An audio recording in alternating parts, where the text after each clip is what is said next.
Good morning from sunny and cool Los Angeles, and good evening to those of you in London and Athens. Welcome to Hellenic Together, a series of lectures highlighting the exceptional collections and exhibitions put on by the Benaki Museum in Athens. My name is Sharon Gerstel, and I have the honor of directing the UCLA Stavros Niarchos Foundation Center for the Study of Hellenic Culture. I'm conducting this Zoom event from our office spaces at UCLA, and you can see behind me some exceptional photographs by Nellis. I hope you will all be able to visit this exhibition on loan from the Benaki Museum, one of our closest academic partners. As an art historian, one of my greatest pleasures is to work with my friend and colleague, Dr. George Manginis, academic director of the Benaki Museum, a scholar whose research was beautifully displayed in June 2020 in a lecture he delivered about the collection of George F. Morphopoulos. We welcome so many of you from around the US and Europe who attended this and our other earlier lectures, which began, as you will recall, during the first wave of the pandemic. And sadly, here we are again. But being inside our houses also gives us an opportunity to travel in our minds, to see exhibitions we might have missed, and to meet new and interesting people across the globe. We're so glad to have you with us today, safe in your homes and with chairs pulled forward to see some truly interesting works of art, the treasures collected by several exceptional individuals. Before turning the screen over to George, I would like to take a moment to cut pieces of our center's Vasilopita for the Benaki Museum, if I may, for our center, and also for you, and also to bring you good fortune and health in 2022. And if you give me a second. And the Flori is in the slice for the Benaki Museum. I don't believe it. So, Kali Chronia se olus. And now I would like to invite my dear friend, the very ticheros George Manginis, to introduce today's wonderful speaker, Mara Verykokou. Yorgo. Thank you very much, Sharon. Good morning, good afternoon, and good evening to all from the Benaki Museum in Athens. Happy New Year. Obviously, it will be a very good year now that we've got the coin on our slice. It is a particular pleasure to meet again with the Hellenic Together community for a third series of lectures on the research, the exhibitions, and the projects at the Benaki. It all started on the initiative of Professor Sharon Gerstel, who, discussing with Dr. Anastasia Stavrinakis back in spring 2020, suggested this series of lectures. And Dr. Stavrinakis actually gave the first lecture. It was a way to bring together the UCLA Stavros Niarchos Foundation Center community and the Benaki Museum friends and colleagues at a time of unprecedented challenge and global lockdown. The remaining 5 lectures of the first series were given by Irini Papageorgiou, Evita Arapoglou, Aliki Tsirialou, Mina Moraitou, and yours truly, and can be found recorded at the Benaki Museum website on the multimedia tag.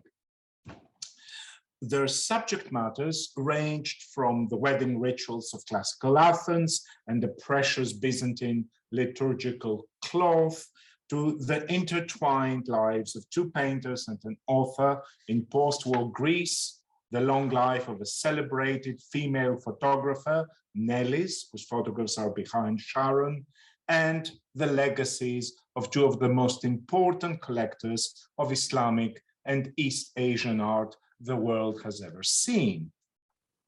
A second series of lectures by Xenia Politou, Polina Kosmathaki, Anna Balyan and the Tassos Akellaropoulos and Maria Dimitriadou duo was organized in autumn 2020 during the second global lockdown.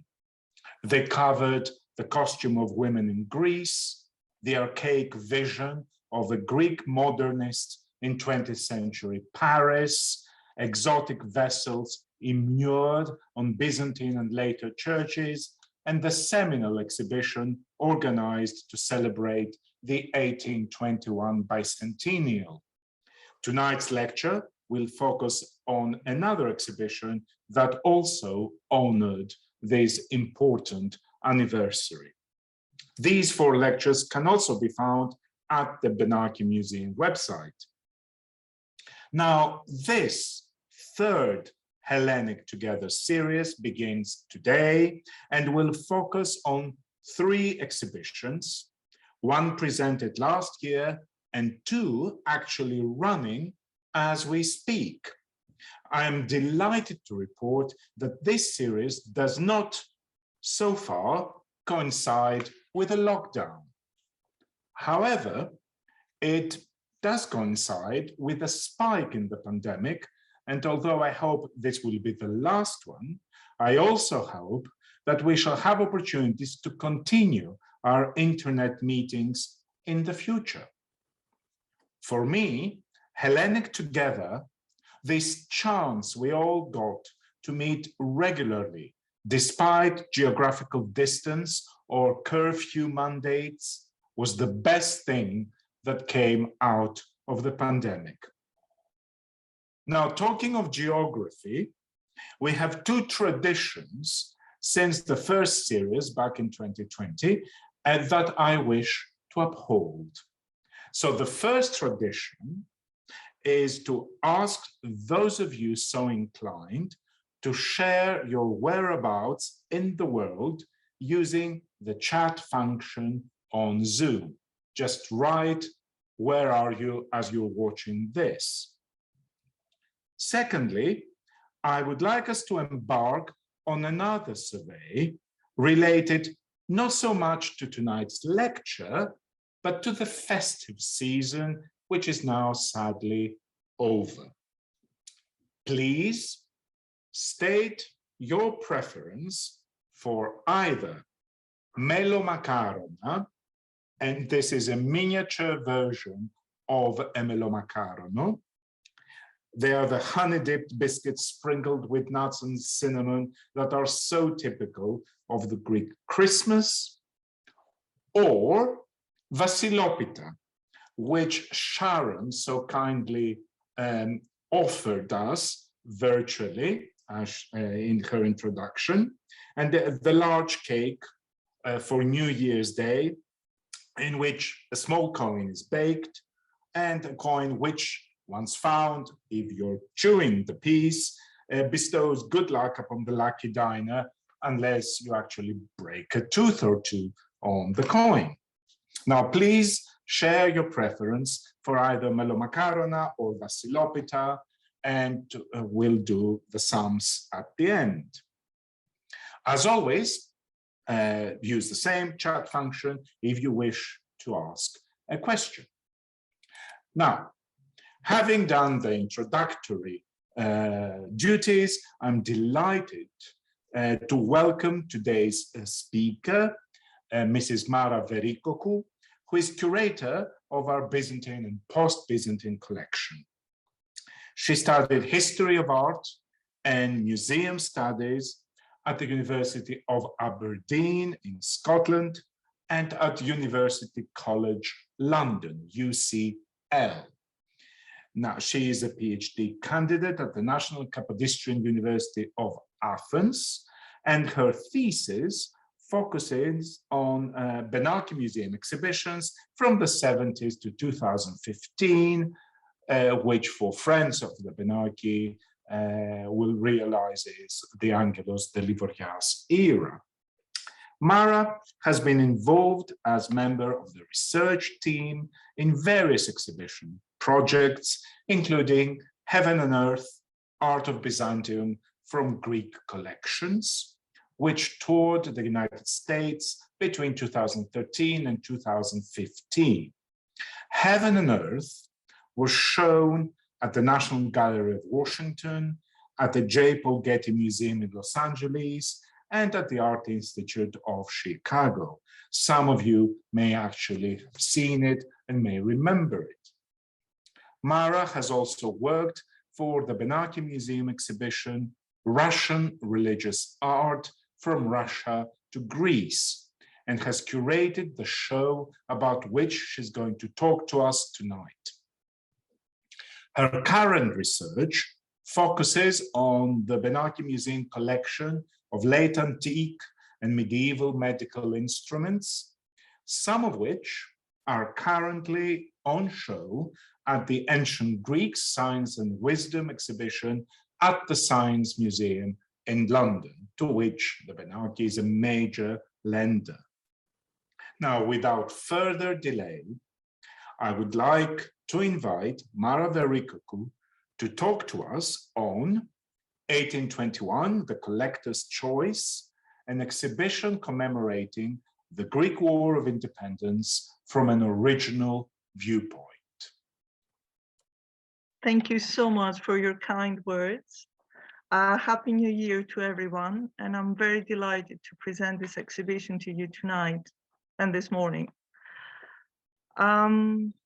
The tribute to the 200th anniversary of the Greek Revolution at the Benaki Museum was inaugurated last March with the grand exhibition 1821, Before and After, on which a lecture was presented at the previous Hellenic Together series. In June, followed with the exhibition 1821, The Collector's Choice, which lasted until September 2021. It was part of a series of satellite exhibitions showcasing private collections of historical material and the works of contemporary artists related to 1821. Next slide, please. The show we shall discuss tonight was dedicated to the role of the private collector in illuminating this chapter of Greek history and drew from 4 important collections formed by Nikitas Stavrinakis and Evangelia Stavrinaki, Petros Vergos, Apostolos Argyriadis, and Stéphan Adler. Next slide, please. The exhibition included more than 300 objects related to the Greek War of Independence and then Philhellenic movement in Europe and America. Variety was impressive. Arms and archival material from revolutionary Greece, everyday objects, clocks, fans, vases, works of art, paintings, engravings, and lithographs, and luxury objects with the representations of heroes and scenes of the war. Next, please. They were all part of 19th century European and American households. The aim was not to present to the visitor a historical outline of the Greek War of Independence, but a novel museological perspective in this similar event. Next, please. From the beginning, we posed certain questions about the objects themselves and their wide variety. How and where these objects were displayed in 19th century Europe and America? Why would someone choose to display in their home objects and works of art decorated with themes and figures from the Greek struggle? Were there popular subject matters that were used more frequently on other everyday life items? Next, please. Adopting this no, sorry, go back once. Adopting this novel perspective, visitors had the opportunity to decide for themselves whether the Greek War of Independence was a temporary fashion or had a deeper significance for Europeans and Americans, expressing their support for the struggle of Greeks for freedom. Preparations for the exhibition began as early as 2019. The wish of the collectors was to pay tribute to the 200th anniversary of the Greek Revolution by displaying objects from their collections on the third floor of the Benaki Museum of Greek Culture. The original list contained approximately 400 objects dating from pre-revolutionary times as well as post-revolutionary era, most of them decorated with Philhellenic subject matters. The original idea of arranging the objects in chronological order did not do justice to their number and variety. Rearranging of the object list by removing or adding items continued until the opening of the exhibition. It became clear that its collector focused on specific materials or on works from specific periods of the Greek Revolution. For example, Apostolos Argyriadis collected letters and archival material from the period leading up to the revolution, while Stéphan Adler preferred French clocks and porcelain vases with Philhellenic subject matters. The choice was made to focus on the object themselves, on their decoration and use, by examining the way similar iconographical themes appeared on pottery, paintings, engravings, and sculpture. Since most other museums' exhibitions focused on the story of the Greek Revolution, on the events and the heroes, we show this show as an opportunity to focusing on the objects themselves and their connection to the Greek Revolution. Furthermore, in order to stress the bond between the collectors and their treasures, we ask each one to write a few words on how they became collectors, what was their inspiration, and why they chose to amass items related to the Greek Revolution. Hence the title, The 1821, The Collector's Choice.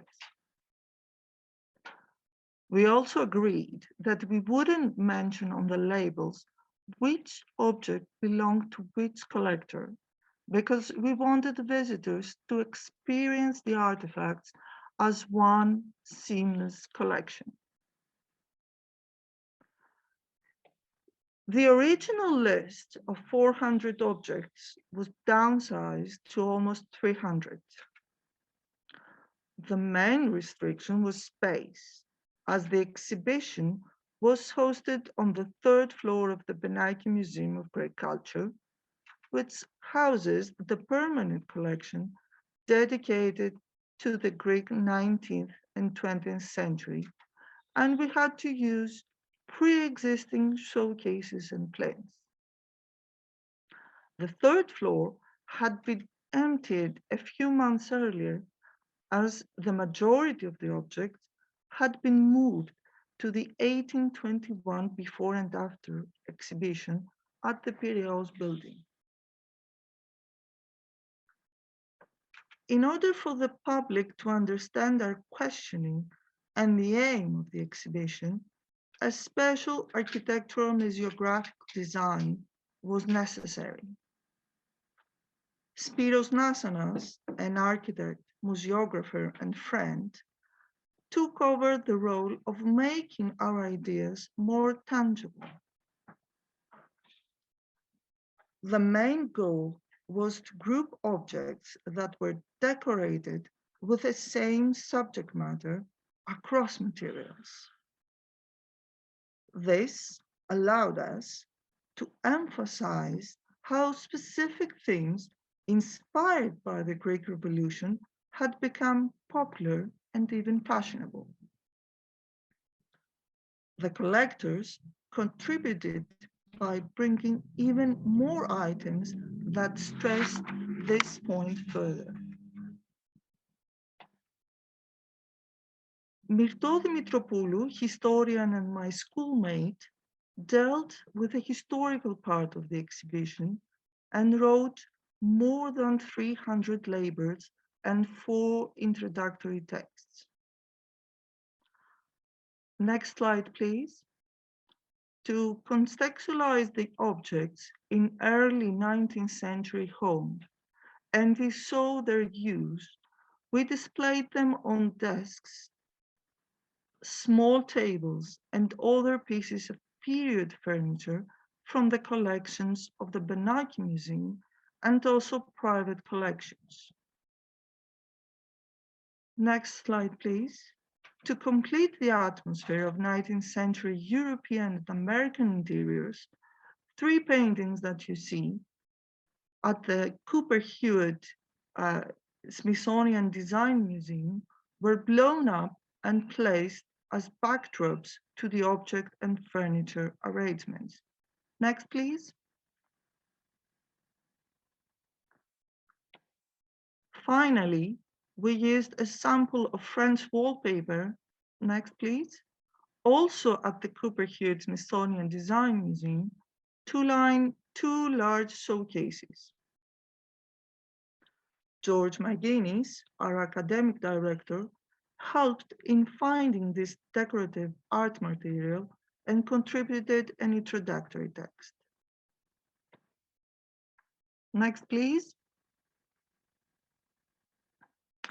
7 sections were created: the Greek fight, Philhellenism, Rigas Charta, Faience, a new domesticity, the Greek struggle and popular art, and finally, from the drawing rooms of the bourgeoisie to private collections. Next, please. The first section is arguably the only historical section of the exhibition. It included arms, next please, paintings, engravings, and lithograms depicting Greek heroes by Dionysios Tsokos and Theodoros Vrizakis, for example, next please, as well as letters signed by Karaiskakis and other prominent figures of the war. Next, please. In the second section, Philhellenism, engravings, paintings, and artifacts showed how the term Philhellenism was established and how this movement helped Greek independence. Next slide, please. At this point, another interesting question came to the fore. Were these Philhellenic artifacts created in order to support the Greek struggle, or were they just fashionable items for upper and middle class homes?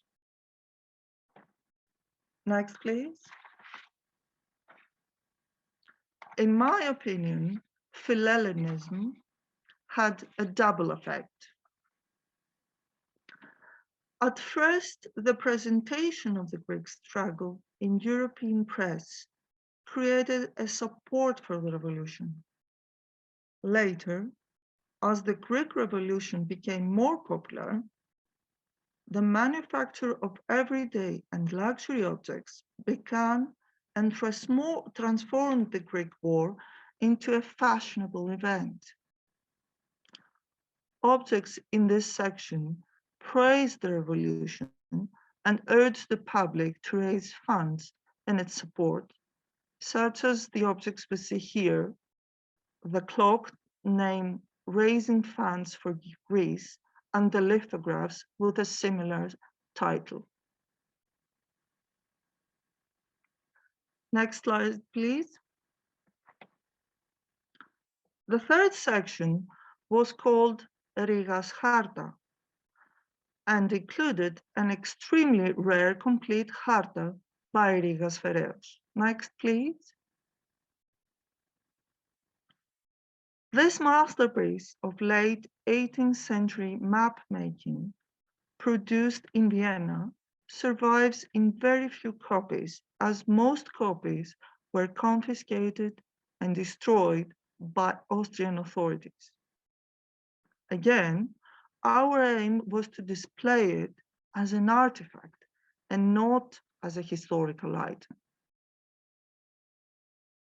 The display on the left-hand side showed the Charta as part of a 19th century study along objects in the shape of Greek heroes, ink vessels, a book, a quill pen, and clocks with scenes from Lord Byron's poems. Next, please. On the right-hand side display case, more than 40 Philhellenic clocks were arranged according to theme. Horsemen, men with arms, men holding a flag. This section was called a new domesticity. Here, we examined how particular subject matters became popular, even fashionable, in Europe and America. Mass production gave the opportunity to the 19th century middle classes to acquire and indulge in luxury objects. For example, porcelain objects, next please, and gilt bronze clocks with Philhellenic themes, both romantic and exotic. Next, please.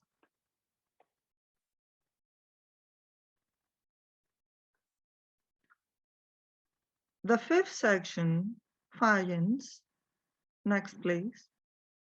Visitors had the opportunity to see Greek revolutionary scenes on artifacts made of faience. Next, please. More importantly, the ways in which similar iconographical themes appeared on faience, paintings, lithographs, and vases was explored. Next, please. The mass production of specific subject matters proved their popularity with audiences. The most striking example is the series of lithographs made by Carl Loyot. Next, please. The Soisy Faience factory commissioned from Loyot a series of lithographs of the struggle of the Greeks, destined to decorate a collection of 12 Philhellenic plates. These lithographs were also used by the Montreux manufactory and were also reproduced on a plethora of other objects, such as vases, serving trays, and boxes. The first series of plates was produced in 1826. Next, please.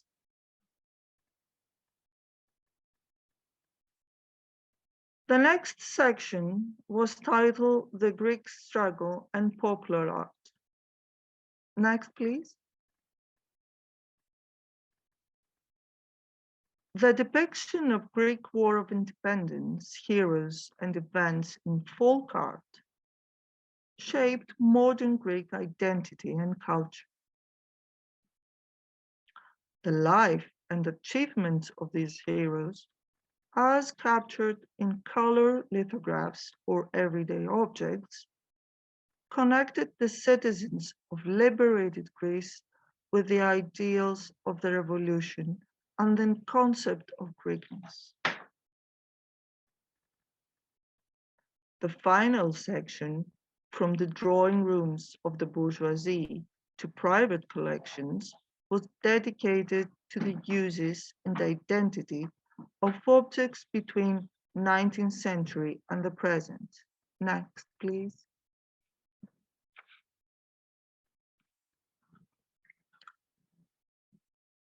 In the second half of the 18th century, travelers to the East introduced images of pre-revolutionary Greece to the drawing rooms of the United Kingdom, France, and other European countries.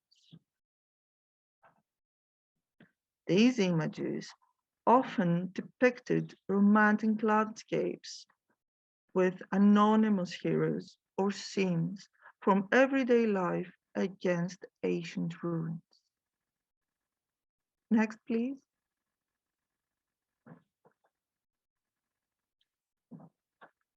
These themes created a fashion in European bourgeoisie drawing and study rooms and supported the efforts for freedom. In 1884, the newly established National and Historical Museum in Athens extended a public call for items and heirlooms of the Greek Revolution to be included in its inaugural display. Here, emphasis was given primarily to the historical importance of works and to their links with personalities and events of the revolution. By the early 20th century, these objects may have been out of fashion as decorative items, but began to attract the interest of Greek collectors such as Antonis Benakis and Ioannis Genadios, as they started collections of testimonies of the Greek Revolution. The emphasis in their collections was given primarily to items connected with historical figures of the Greek struggle, but also to the celebration of the ideals inspired by the Greek Revolution. Objects once prized for their decorative qualities had now become historical testimonies of a reborn Greece. The 1821 The Collector's Choice exhibition aimed to showcase objects from private collections and to highlight the personal bond forged by collectors with their objects.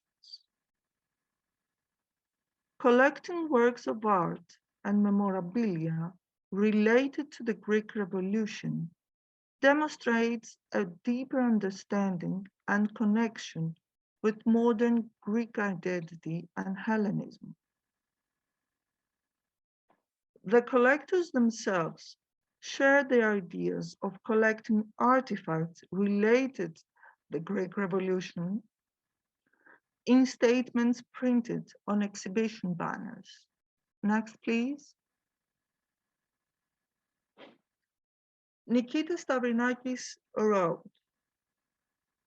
"Collecting was instilled in me from a very early age, in preschool, by my mother, who also taught me to try and record what I was collecting.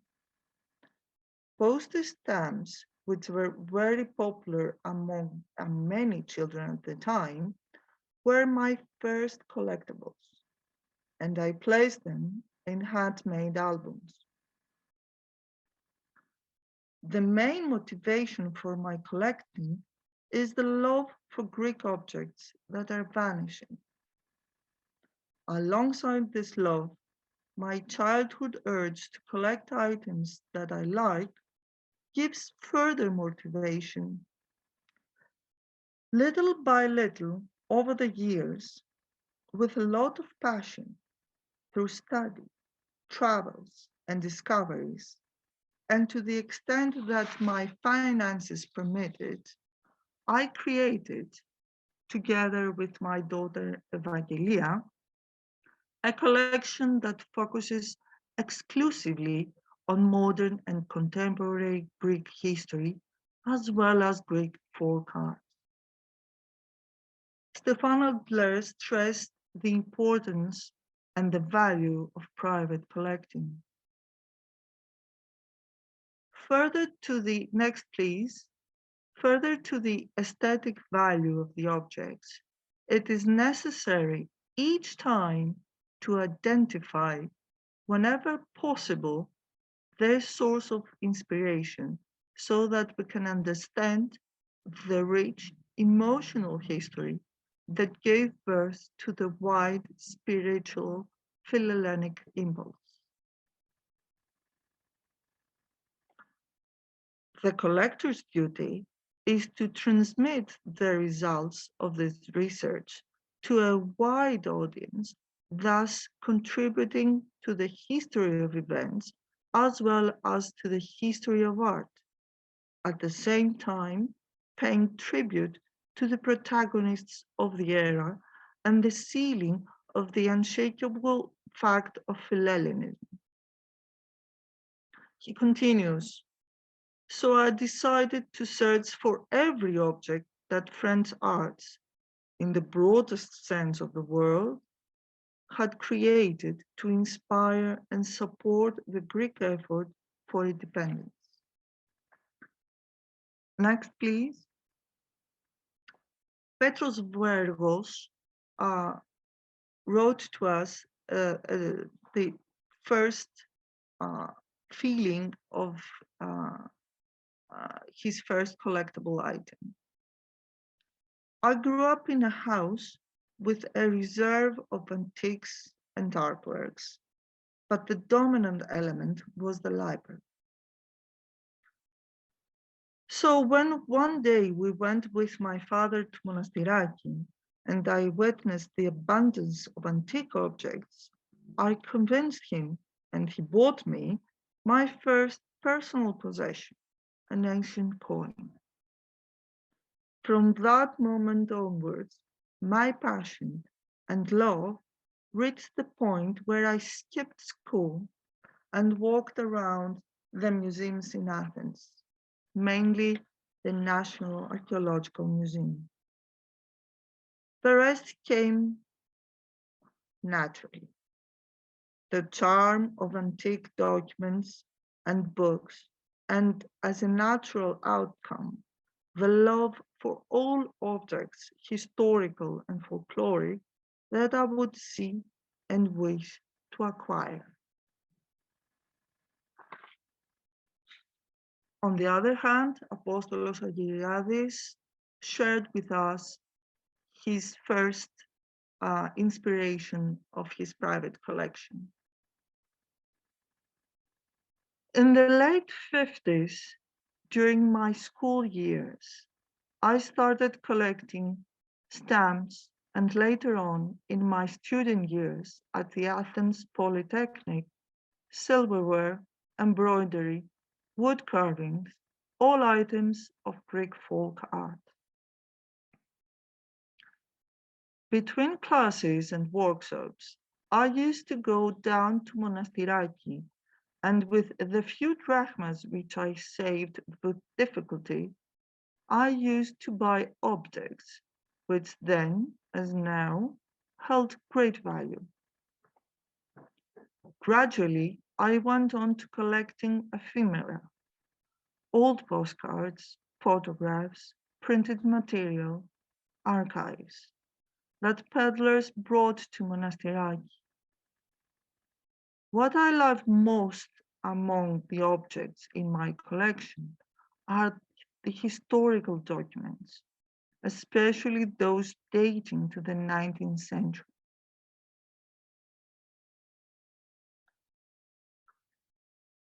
The more than 300 mass-produced works of art in this exhibition celebrated the Greek War of Independence in a reunion which highlighted both their value as collector items and the personal taste of its collector. They were both decorative and destined for everyday use. They transferred to the wide European public iconographic themes created by leading artists of the time for works only seen in galleries and museums. It is this usability that made them more familiar to both their original audience and also to today's audience. The exhibition argued that the Greek Revolution can be read, interpreted, and represented in many different ways. It also made clear the fact that the formation of modern Greek identity cannot only be traced in established museum collections, but can also be the fruit of private initiative when each collector gathers and safeguards pieces of history. Furthermore, this exhibition was unusual in that the objects came to nest temporarily within the showcases and on the plinths of the permanent collection of the Benaki Museum of Greek Culture, specifically the part dedicated to pre-revolutionary and revolutionary Greece, as well as the formation of the first Greek state. In this way, the exhibition items sourced from the 4 private collections were connected, albeit in spirit, with the relics of 1821 heroes and with the works of art collected by Antonis Benakis, the museum's founder. Next, please. Speaking personally, I feel fortunate that by curating this exhibition, I was able to take part in the 200th anniversary of the Greek Revolution. I would like to express my thanks to the collectors, Nikitas Stavrinakis, Apostolos Argyriadis, Stéphan Adler, and Petros Vergos, for giving me the opportunity to learn from them interesting stories and facts behind the exhibitions, and for trusting me to curate their objects. Special gratitude goes to Nikitas Stavrinakis, who took the role of coordinator on behalf of all the collectors. I also would like to thank George Manginis, my tutor in decorative arts. And of course, Spiros Nasenas, Myrto Dimitropoulou, and Spiros Gogos, who did the graphic design of the exhibition. This is the logo produced for the exhibition. Last but not least, I would like to thank Professor Sharon Gerstel and the UCLA Stavros Niarchos Foundation Hellenic Center for giving me the opportunity to share 1821, the collector's choice, with you tonight. Thank you all for your attention and your patience. Mara, I want to thank you for starting off this lecture series in such a splendid way and also bridging for us the kind of transition between 1821 to 1922 in our programming this year in the commemoration of the Asia Minor catastrophe. So this is wonderful to move back and think about 1821, something we'll think about when we have the performance of Manginis Unplugged in Los Angeles on March 26th and in Athens on April 13th.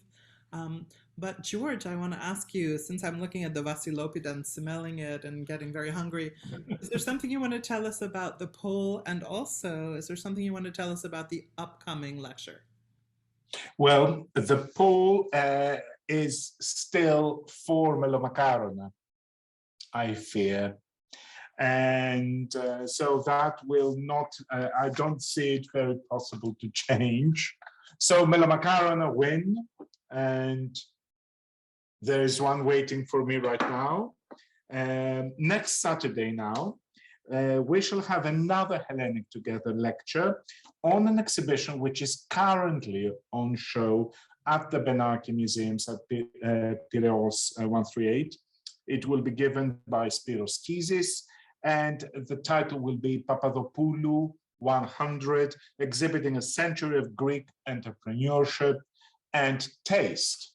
So this is an exhibition which is unrelated to the anniversary of the 1821 anniversary, but related to 100 years of one of the most traditional Greek companies, which is still in operation, still running, still going very strong. And they produce, well, biscuits and cookies and bread. So, you know, another opportunity to do a good competition related to food. So we're asking people for next week to think about their favorite Papadopoulou biscuit. And LA, one can buy them in Papa Christos and other places. So I'll be running there after the lecture today to buy my package of biscuits to prepare myself for next week. I want to thank you, Mara, and I want to thank you, George, for the collaboration with the Benaki, which benefits all of us and benefits us internationally and keeps us sane in these times when we're wearing masks all the time. It's nice to gather without masks on to hear about the latest and greatest happenings at the Benaki Museum. So thank you so much, and congratulations, Mara, on a wonderful, Thank you. wonderful exhibition. Thank you very, very much.